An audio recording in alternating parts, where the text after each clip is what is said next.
My name is Mikey. I'm 27 years old and I recently got a new job at a local pizza place called Pizza Palace as a night shift delivery driver. I had just left my previous job as a marketing agent due to bullshit and politics, which to me are both cut from the same cloth. My new job was simple: take orders over the phone, deliver pizzas, and wash the occasional dish. Teddy, my manager, is also the owner's son and is a pretty cool guy. He mostly does the prep work, makes the pizzas and puts up with me.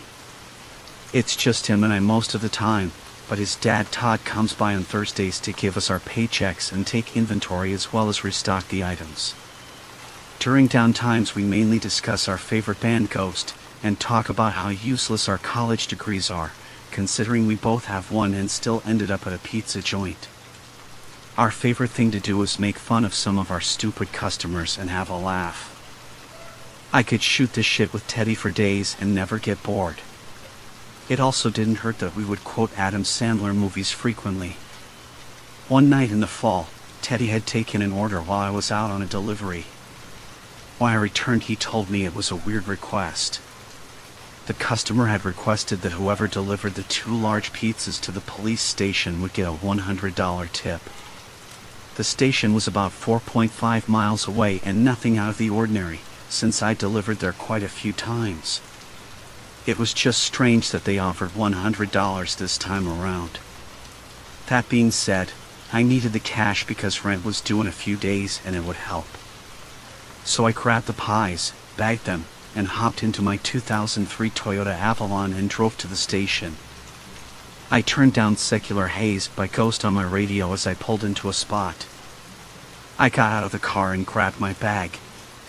I casually walked up the flight of stairs to the front entrance. As I opened the door, I was greeted by a half-dozen police officers with their guns drawn in me. One of them was yelling at me to drop the bag and get on the ground. Not wanting to get shot, I did as I was told.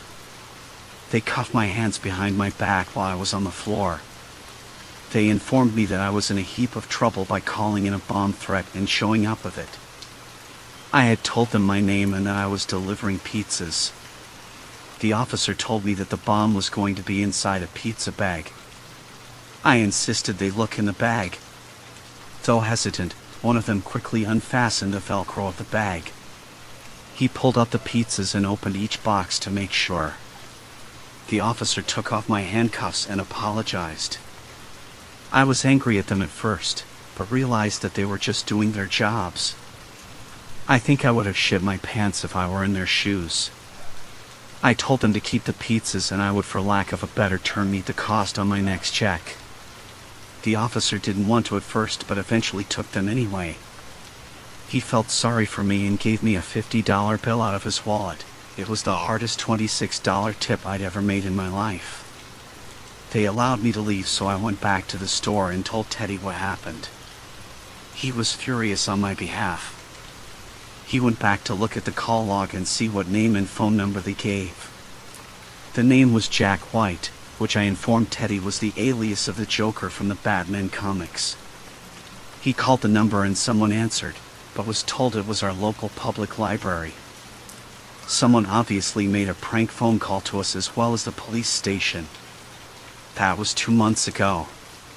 To this day the police still haven't figured out who did it, and conveniently the security cameras inside the library weren't working either. Someone knew what they were doing. From the alias, to the cameras malfunctioning, and finally the phone calls. What a sick fuck, I could have been killed. I'm just worried about the next person they pull this prank on, and how they might not be so lucky.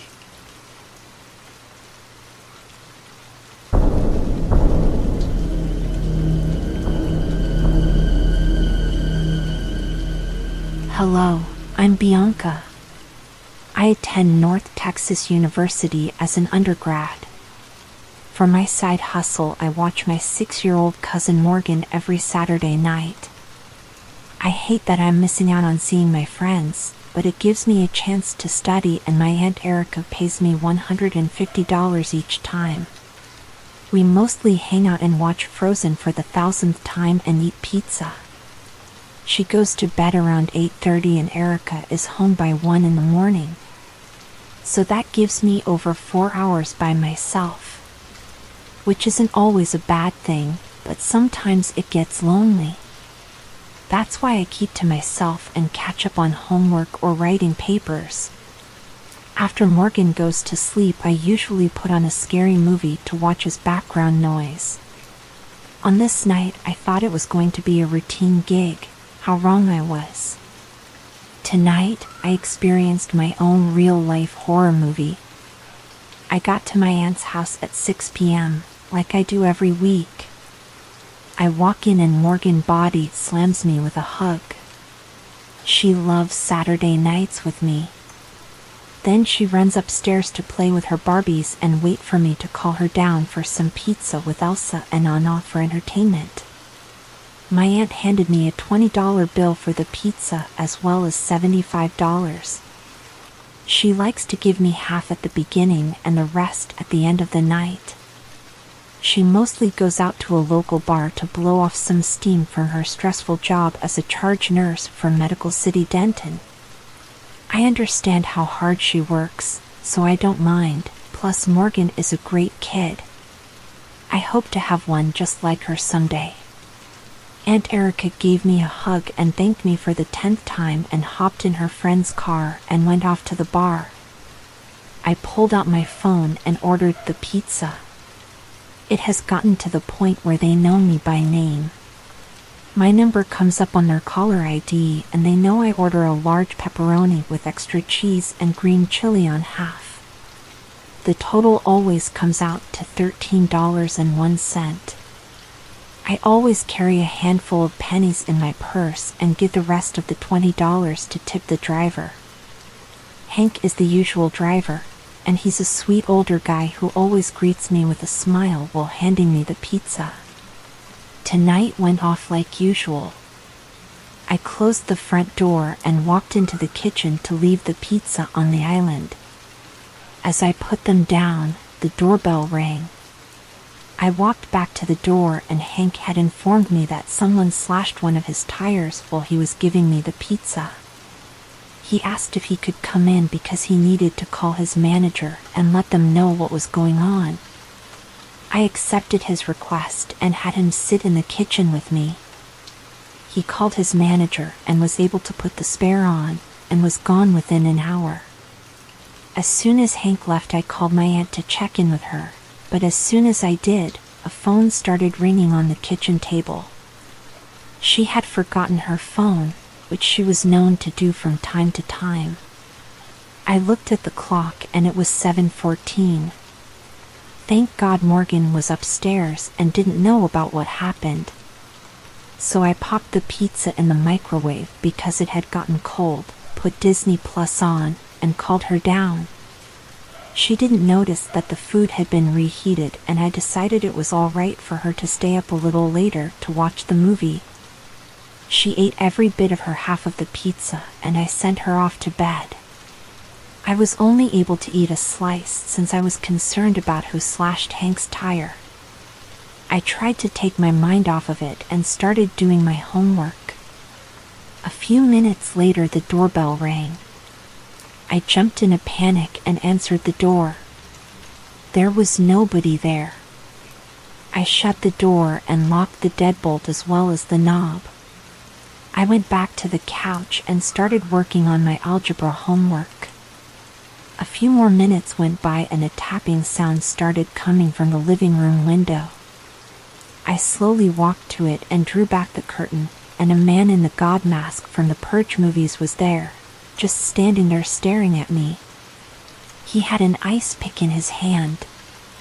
As I gasped in shock, he tilted his head to the side. He then bent down and picked up a brick and looks at me. He slowly took a few paces backwards and threw his hand with the brick back. I shook my head as if to tell him to not do it. He launched the brick and it shattered the window he began climbing in. I started running upstairs to Morgan's room with my phone and immediately called the police on my way up the stairs. I gave them my aunt's address, told them I would be upstairs, and busted into Morgan's room. She woke up and asked me what was the matter. I told her to get in the closet with me and locked her bedroom door behind me. We crouched in the corner and waited. The man started rattling the doorknob and eventually punched a hole through it to unlock the door from the other side. His heavy boots could be heard stomping around the hardwood floor as he was looking for us. He made his way to the closet and rattled the handle as well. He started to break down the closet door. As he turned it into splinters, he eventually kicked it down. He was just standing there again and slowly started walking towards us with the ice pick in his hand. Just as he was about to reach us, red and blue lights could be seen through Morgan's bedroom window. The police came in through the busted living room window and quickly worked their way up the stairs.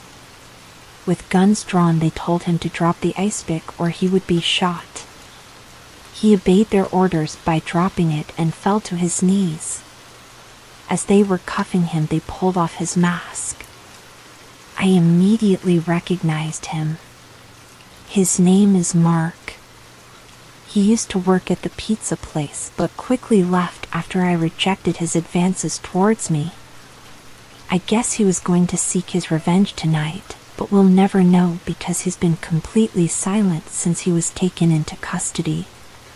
The police told me that they found a folder in his photos on his phone and it was filled with pictures of me on various nights eating pizza, doing homework, watching scary movies, and sleeping on the couch. He had taken pictures of me through the window he busted out. His trial is set for next month and I'm going to be there as a reminder to him. That reminder is that I am not afraid of him. Hank is going to be there with me for support.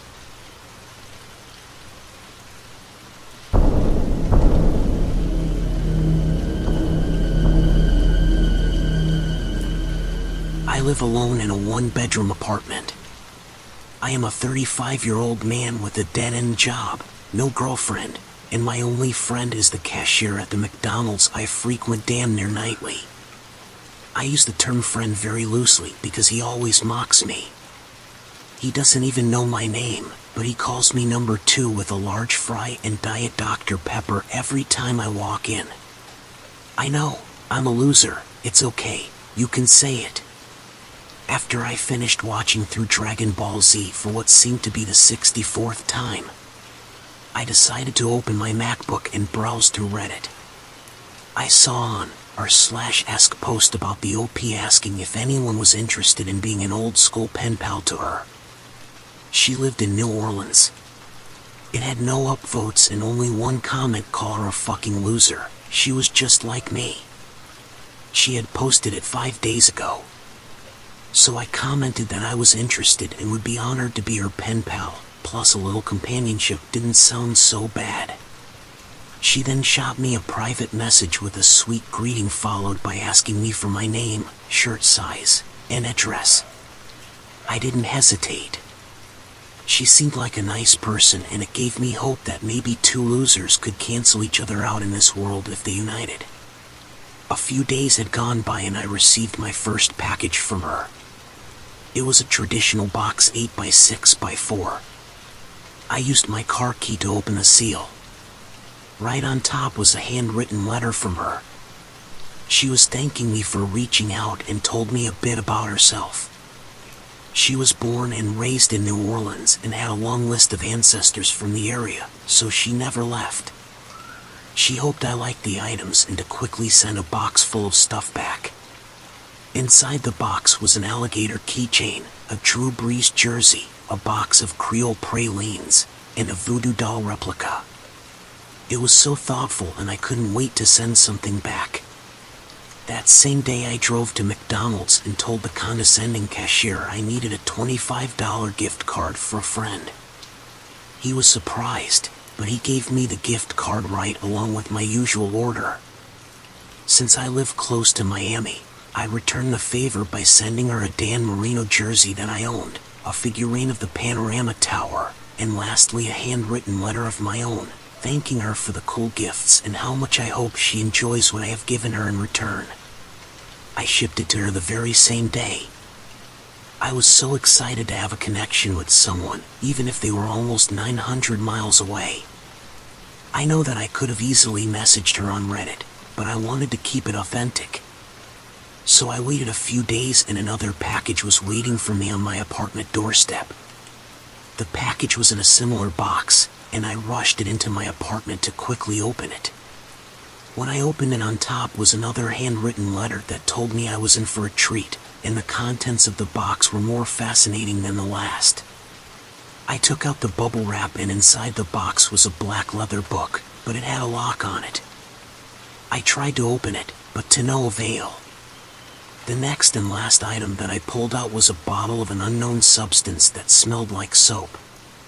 Confused, I still returned the favor by sending a picture of me, a can of my favorite energy drink, bucked up Miami flavored, and yet another handwritten letter. In the letter, I thanked her for the items, and stated my confusion of what to do with them. I shipped it to her immediately. For the next 5 days, I would come home expecting another delivery. Finally, on a Friday, there was an envelope this time. I took it in and opened it. As soon as I did, a key fell out of it. I knew immediately that it was the key to the lock on the book. The only other thing in the envelope was another handwritten letter, and it told me that the notebook was filled with potions and spells that I could use to not only find love, but to get revenge on my enemies.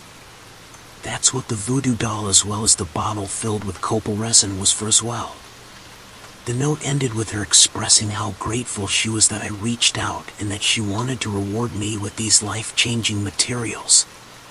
I know that I shouldn't have, but my curiosity got the best of me.